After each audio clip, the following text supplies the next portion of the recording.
So I'm extraordinarily humbled at the nice things that were said about me, somewhat embarrassed and self-conscious. My dad always taught us never to really say anything nice about yourselves, to always hold your head down and just keep going forward. And so when people say nice things about me, I sort of don't know how to react to it. And they don't usually say nice things often. They're kicking me. So I really appreciate this, and I really appreciate the honor of the Eye of Stone Award. I'd like everybody to know that Eye of Stone was my father's favorite reporter. And every week when the Eye of Stone Weekly would come into the house, there would be a little bit of a tug-of-war between my dad and me for who was going to get to read it. And he described Eye of Stone as an independent reporter and held him out as an example to me as a young teenager. I certainly didn't appreciate it. I didn't know any other reporters, but I liked reading what Eye of Stone had to write. I actually printed out the 2 Eye of Stones from my birthday and my dad's birthday. I'm sure we both read them. And we talked about them. And he described how Eye of Stone was his own man, always fought for what he thought was right, and used him as an example of somebody that maybe I could be one day. But I never really thought that I was going to be a reporter. I wanted to be a hockey player or a trumpet player, and unfortunately I wasn't very good at either one of them. And I sort of wasn't good at anything, and sort of limped through high school, as my friends can testify, and didn't really do a good job doing my homework, as my mother will testify to, and wound up driving a taxi cab. And I wasn't a very good taxi driver either. And the conditions for the taxi drivers back in the early 70s in New York City were atrocious. The cars were falling apart. There were muggers in the back seat killing the drivers. There was a driver that was getting killed at least once a month. We had a sweetheart union that was reducing our wages and putting money in the boss's pockets. And we were trying to do something about this, and we were trying to organize the cab drivers. Cab drivers is a strange workforce because they compete against each other. And it's not like working in a steel factory where the workers can unite against the boss. These New York City cab driver will kill you to steal the fare that's waiting on the corner. So this was another thing that I was failing at. It wasn't working. We weren't accomplishing anything. And my wife had gotten one of the early video cameras, and she was going to use this to document her artwork.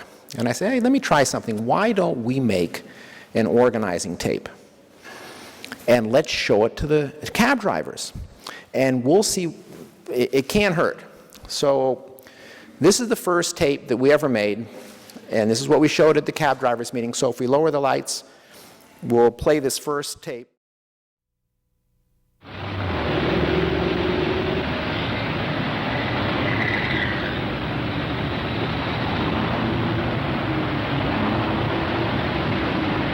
The bosses used to pay our health benefits, and they no longer do. Instead, we pay for our own health benefits and everything. The bosses don't pay anything. Fred Schwartz! Yeah. What do you have to say about this contract? Well, when Lincoln freed the slaves, he forgot all about the cab drivers of the city of New York. Are you an expert on public transportation? Yes, 40 years, I'm an expert. Boy, this contract really stinks. If there was a vote on the contract today, would it pass? I doubt it.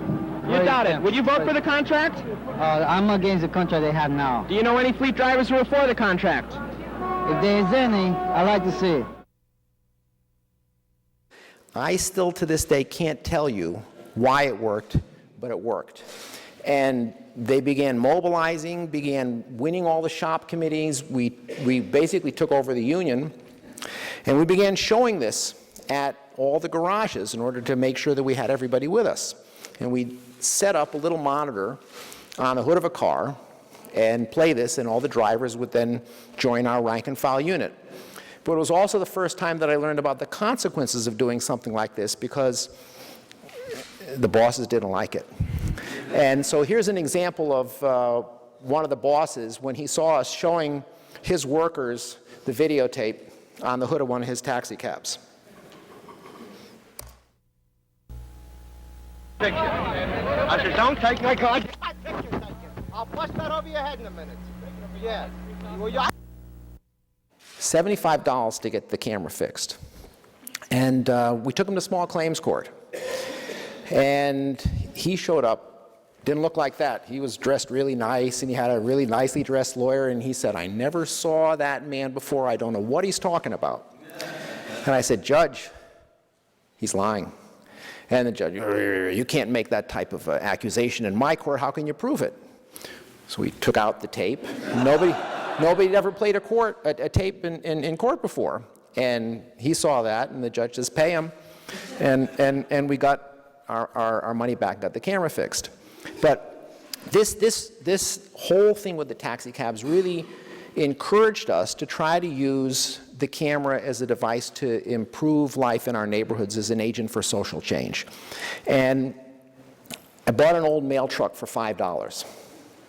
And does Merrill Lynch still exist?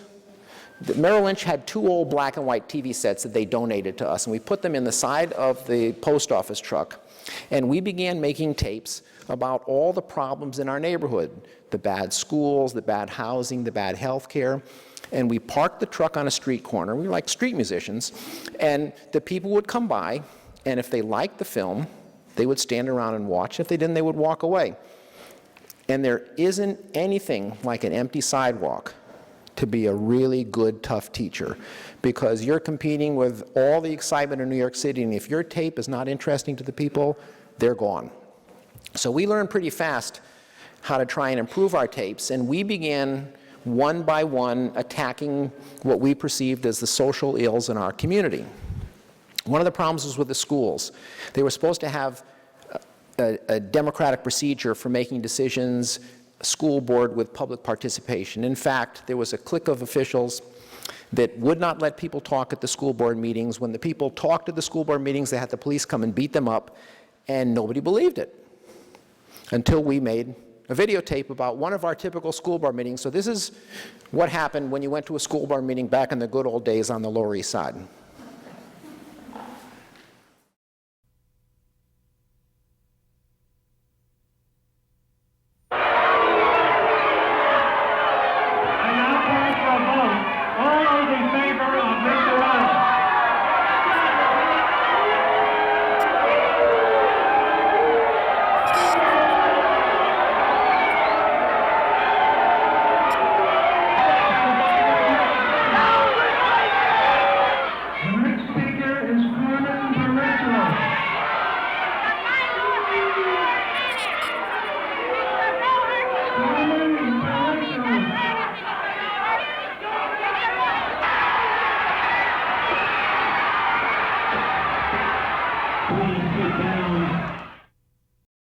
That school board had another election. The local community won, and they began running the school in a democratic fashion. And you know, this is like giving a crack addict, somebody who had never succeeded in anything before, all of a sudden had something in their hand that they could do to improve lives in their own community and improve our lives and basically improve the things that we had all been trying to change but had been unsuccessful in doing so. And we were noticed by the local public television station, and there was a fellow there named David Loxton who collected all the early Porter Packers and gave them an opportunity to get their work on television. And he's one of my heroes, because none of us ever would have gotten anything on TV if it wasn't for him. He took us in the back door of the public TV system, held up 6 mirrors, turned on the smoke machine, and sort of diverted everybody while we got our programs on the air.